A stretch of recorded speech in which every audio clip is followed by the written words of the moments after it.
करने वाली बहू। सावित्री की बहू सोना, उसकी जुबान कुछ ज्यादा ही लंबी थी। उसे अंदाजा नहीं था कि किसके सामने कब क्या बोलना है। उसके मन में जब जो आता वो बस बिना सोचे समझे बोल दिया करती थी। इसलिए सावित्री उसे चुप रहने की सलाह दे रही थी, क्योंकि उसे डर था कि कहीं आज लड़के वालों के सामने भी वो कुछ उल्टा सीधा ना बोल दे। देख बहू, आज तेरी ननद चिंकी को लड़के वाले देखने आ रहे हैं, इसलिए तेरी ये जो सांप जैसी लंबी जुबान है ना, उसे मुंह में ही रखना, वरना पता चला कि सारा काम गुलगोबर कर दिया तूने। अरे माँ जी, मैं कहाँ कुछ बोलती हूँ। आप देखिएगा, लड़के वालों के सामने मैं चिंकी और आपकी कितनी तारीफ करती हूँ। अरे तू कुछ ना कर तो ही बेहतर है बहू। जा चल, अब लड़के वालों के लिए नाश्ता और मिठाई की तैयारी कर दे। अच्छे से सब कुछ बनाना, समझी? ठीक है माँ जी, फिक्र मत कीजिए। सावित्री ने अपनी बहू सोना को समझा दिया था और वो लड़के वालों के लिए सारी तैयारियों में लग भी गई थी। शाम के करीबन 7 बजे लड़के वाले सावित्री के घर आते हैं। आइए आइए, बैठिए बैठिए, आपका स्वागत है हमारे घर में। सब लोग बैठ जाते हैं। सावित्री और उसका बेटा नीरज भी बैठते हैं। अरे सोना बहू, जरा चिंकी को लेके आना यहाँ बाहर। हाँ माँ जी, अभी लाई। चिंकी हाथ में चाय नाश्ता लेकर आती है। सबको चाय नाश्ता दे दे बेटा। लीजिए लीजिए, घर के कामों में बहुत होशियार है हमारी चिंकी। ये सब नाश्ता मिठाइयाँ भी इसी ने बनाई है। इसकी भाभी ने तो बस उसकी थोड़ी सी मदद कर दी है। हाँ, मैंने समोसे, हलवा और कचौड़ी तो बना भी ली थी जब ये सुबह 11 बजे उठ के आई ना तब। और अभी शाम की चाय आज पहली बार इसने बनाई है। उसमें भी ना शक्कर नहीं डाली थी तो मैंने डाल दी। आपको कड़वी नहीं लगेगी अब। पीजिए पीजिए। भगवान, क्या करूं इस लड़की का। बच्ची की पढ़ाई इतनी करती है ना कि घर के कामों के लिए समय ही नहीं मिलता। बड़ी होशियार है पढ़ाई में हमारी चिंकी। हाँ, अरे कहाँ माँ जी, पढ़ाई में तो इसका दिल ही नहीं लगता। सारा दिन इंस्टाग्राम पर रील्स देखती रहती है। मुश्किल से नकल करके तो कॉलेज की पढ़ाई पूरी की है उसने। इसे तो ना हमेशा से ही बस शादी ही करनी थी। सुना, तुम जाओ, किचन में काम है ना। हाँ, ये बात तो सही है। वैसे भी ना घर का काम तो मैं ही करती हूँ। माँ जी और चिंकी तो बस हुक्म ही चलाती है। जाती हूँ मैं। अरे कहाँ से ले आया है तू इसे नीरज, सबके सामने हमारी बेइज्जती करा दी।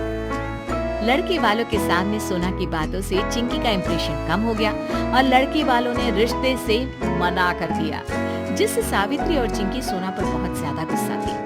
भाभी, अब चुप नहीं रह सकती थी, क्या जरूरत थी इतना सब बोलने की। अरे मैंने तो कुछ कहा भी नहीं है। मैंने कहा कि तुम 12 बजे से पहले उठती नहीं। मैंने उन्हें ये भी नहीं बताया कि तुम्हें गर्म पानी करने के लिए भी एक और इंसान की मदद की जरूरत पड़ती है। अरे मैंने तो उन्हें ये भी नहीं कहा कि तुम इतनी आलसी हो कि कभी कभी नहाती भी नहीं हो। बोलिए ना माँ जी, मैंने ऐसा कुछ भी कहा क्या? नहीं कहा ना? माँ, तुम ही झेलो अपनी बहू को।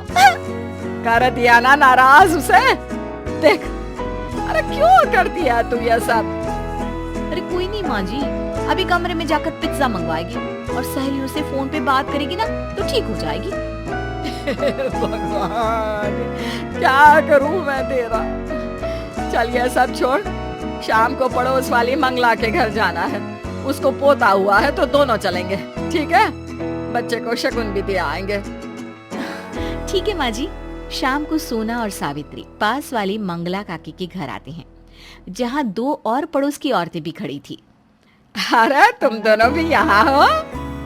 हाँ, हमने सोचा हम भी मंगला को पोती की बधाई दे दें और शगुन भी। अच्छा चलो, अच्छा है, सब साथ में ही आ गए। ला मंगला, जरा मुन्ने को हाथ में दे, देखो तो सही इसका प्यारा सा मुखड़ा। क्या माँ जी, आप ही ना? अभी तो आप कह रही थी कि मुन्ने का चेहरा भी बिल्कुल मंगला काकी की तरह अमावस्या का चांद है। क्या मजाक कर रही है बहू?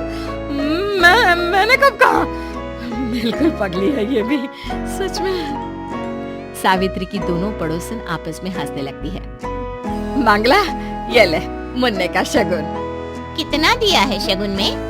सावित्री, मैंने और कमला ने तो 500-500 का शगुन दिया है। हाँ, तो मैंने भी अच्छा खासा ही शगुन डाला है। हाँ, माँ जी ने तो काफी अच्छा शगुन डाला है, सच में। कह रही थी मंगला ने मेरे बेटे की शादी में 100 रुपए ही दिए थे, तो उसे भी तो पता चले कि हम खानदानी रईस हैं। सावित्री की दोनों पड़ोसन कमला और गोदावरी हंसने लगती है और मंगला उसे गुस्से से देख रही थी। सत्यानाश हो तेरा बहू। वो वहाँ से बाहर आ जाती है बहू का हाथ पकड़कर। अरे मेरी फूटी किस्मत जो नीरज ने तुझसे शादी कर ली। जब देखो सबके सामने मेरी नाक कटा देती है। चुप नहीं रह सकती क्या तू? माँ जी, मैं तो कुछ कहती भी नहीं हूँ, आप भी ना खामखा। सावित्री सर पर हाथ रख लेती है। सोना के मुंह फट होने के कारण कई बार सावित्री को शर्मिंदा होना पड़ता था, पर सावित्री के लाख समझाने पर भी सोना कहाँ समझने वाली थी। इसीलिए सावित्री ने एक दिन सोना की माँ को घर बुलाया कि वो उसे कुछ समझा सके। अब आप ही कुछ समझाइए बहन जी से। मैं तो थक गई हूँ इसे समझाते समझाते, पर इस लड़की के दिमाग में तो भूसा भरा है, भूसा। सोना, क्यों परेशान कर रही है अपनी सास को? कितनी अच्छी सास है तेरी, तेरा इतना ख्याल रखती है। हमारी समधन तो देवी है, देवी। और नहीं तो क्या। देखा बहू, कुछ सीख अपनी माँ से। कितने अच्छे विचार हैं उनके मेरे बारे में। और एक तू है कि उनसे ही तो सीखा है। वही तो कहती है कि तेरी सास कुछ करती धरती तो है नहीं, बस बैठ के हुक्म चलाती है। ना खुद कुछ करती है, ना ही बेटी को कुछ सिखाया है। दोनों बस पानी में भैंस की तरह बैठी रहती हैं। ये क्या बोले जा रही है तू? सुनो, मैं आपको भैंस लगती हूँ समधन जी? अरे नहीं, सॉरी, भैंस नहीं, मुझसे गलती हो गई बताने में। माँ तो आपको नागिन कहती है, जो हर वक्त बस डसने को तैयार रहती है। मैंने धोनी से सीखा है कि कभी अपनी सास को सामने कुछ मत कहो, वरना नागिन कब डस ले किसी को पता नहीं। हाँ। वाह, बेटी तो बेटी, माँ तो बेइज्जती करने में उससे भी आगे निकली। नागिन, भैंस। और बेवकूफ लड़की, तुझ में सच में दिमाग नहीं, भूसा भरा है, भूसा। समधन जी, मैं चलती हूँ, आप ही संभालिए इसे। ये अब आपके घर की मुसीबत है। और कावेरी वहाँ से भाग जाती है। हे भगवान, मेरे ही गले पड़नी थी ये मुसीबत। अरे मेरी फूटी किस्मत। सावित्री सर पकड़कर रोती है और माँ जी, ये भी आपके मगरमच्छ के आंसू है ना? सोनू।